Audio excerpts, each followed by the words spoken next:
How to link Facebook to Marble Future Fight. Hi everyone, welcome back to Crazy Gamer. Today in this video, I'm gonna be guiding you through how you can easily link your Facebook account so that you can keep your game progress safe to play across devices on Marble Future Fight.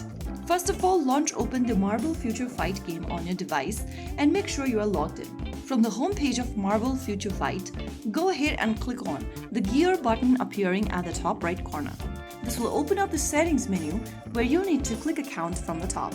After you're inside the accounts tab, look for the sign in with Facebook button on the right corner and tap on it. Now, in order to link Facebook with Marble Future Fight, you need to go ahead and sign into your Facebook account on the same device. If you haven't yet, go ahead and type in your Facebook account's credentials and link it to your account. After the game data has been synced to Facebook, you'll see this Facebook Connected button, which means you have successfully linked Facebook account with Marble Future Fight.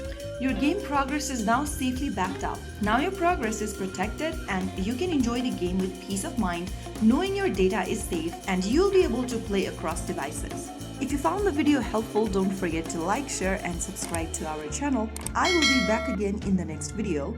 Thank you for watching.